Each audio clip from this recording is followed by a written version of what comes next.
皆さんごきげんよう、上川薫です。今回取り上げる話題は、韓国の野党国会議員たちが竹島に上陸しました。彼らの主張は、竹島は韓国領土だというようなものですが、合わせて日本に対する批判も行っています。今回の動画では、韓国で反日勢力が勢いを増していることについて解説していこうと思います。それではまず、韓国の最大野党共に民主党の議員たちが竹島に上陸したという記事から見ていきます。韓国野党議員ら17人が竹島上陸。ユン政権の対日外交を屈辱と非難。韓国の革新系最大野党、共に民主党の国会議員ら17人が韓国が不法占拠する竹島に上陸し、対日関係を重視するユン大統領の外交路線などを批判した。日本の外務省は、事前の中止申し入れにもかかわらず強行された、極めて遺憾だ、と韓国政府に強く抗議したと明らかにした。野党共に民主党のイ・ジェミョン代表は、ユン大統領と初会談した際も、領土問題などに触れ、国民のプライドが傷つかないようにと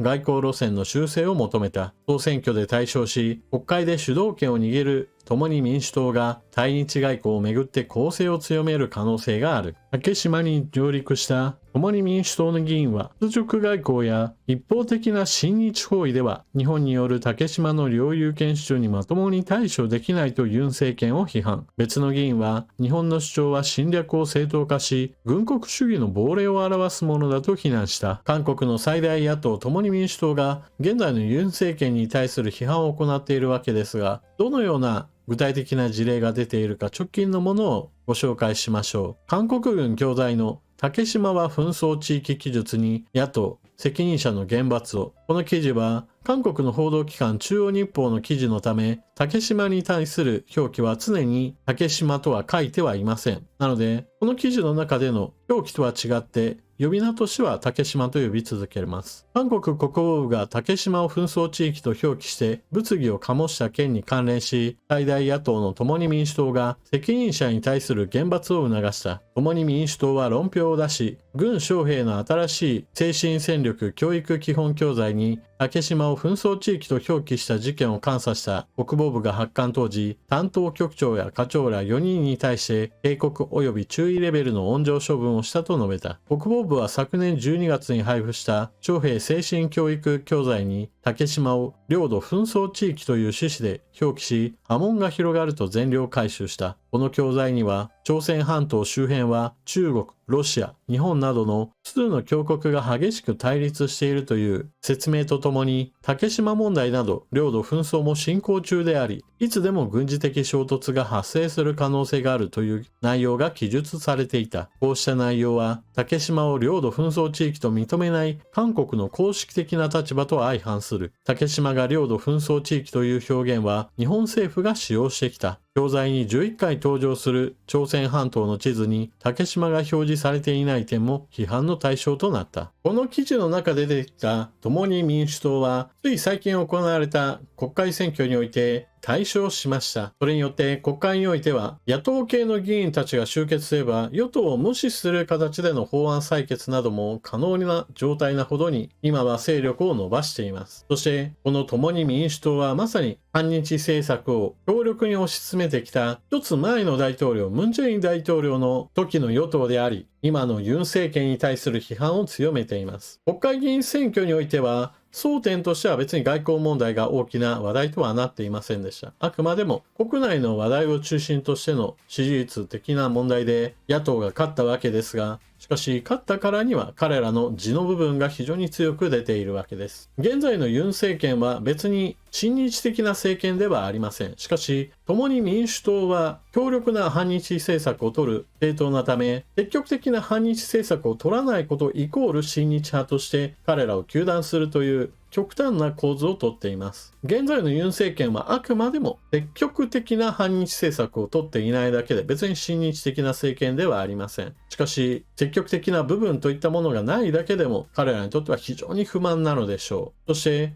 今回竹島に上陸した共に民主党はそのような意味でユン政権を批判するその材料としての反日政策をもっと取るべきだと強力に推し進め始めているわけです。直近の一つの話題として竹島をどのように捉えるべきかという軍内部での教材で現在は日本側からの抗議を受けて、領土的な紛争があると表記したことを共に民主党としては問題とし、その問題に対して厳罰が下されていなかったことをユン政権の親日的な政策のせいだといったような話をしています。しかし、一般的な話として、韓国が竹島を軍事不法占領している事実があり、それに対して日本が抗議しているのですから、紛争があると考える方が自然なことでしょう。これに対して日本側の対応なのですが、いつものように抗議を行っていますが、私はいつものようにこれについても話をしなければならないのは、言葉だけでの抗議では韓国側は別に何とも思いません。だからこそ何かしらの処罰を下していくといったことは合わせて日常化させる必要があるでしょう。例えば今回の場合であれば、韓国の国会議員の人たちが竹島に上陸したというのは日本の領土に対する不法上陸なわけですから、これらの人たちに対して違法行為をした人物としてリスト化し、日本に来ることがあるのであれば、そうした犯罪行為をした人間として扱う、そういったことを事前通知を行うことが必要でしょう。これは何も韓国の国会議員だけではなく、韓国の旅行客に対しても同様の措置を取るべきです。ただ日本から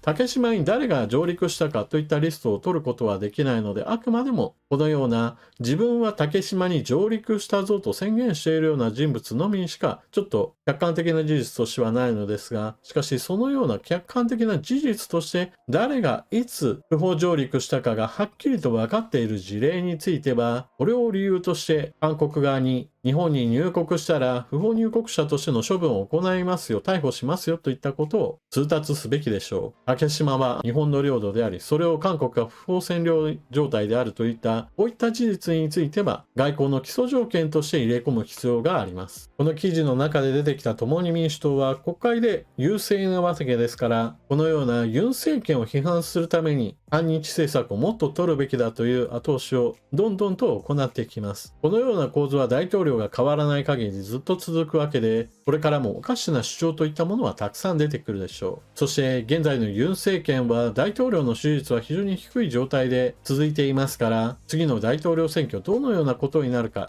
現時点では断言できないものの、少なくとも今の路線とは真逆の方向の大統領候補が人気を集めやすいといった状態がずっと続くわけですから、積極的な反日政策を取る大統領もまた生まれやすい状況といったものが続くことは、これからも日韓関係のことを考えるときには重要なポイントとなるでしょう。というわけで今回の動画はここまで。韓国の最大野党共に民主党の国会議員たちが竹島に上陸し、日本が竹島の領有権を主張するのは軍国主義の復活だなどという妄言を主張しています。日本政府はもっとこれに抗議し、実際に竹島に上陸した者に対しては不法入国者としての扱いをすることを韓国政府や韓国側に対して周知していくような実際の行動ももっと取っていくべきだと私は思います。皆さんは今回のニュースを聞かれてどのようなことを思われたでしょうか。ぜひともコメントしていってください。それでは動画を最後までご視聴いただきありがとうございました。チャンネル登録していない方はぜひともチャンネル登録していってください。そして動画を見終わったら評価ボタンのクリックとあなたの感想コメントよろしくお願いします。それでは次の動画でまたお目にかかりましょう。またね。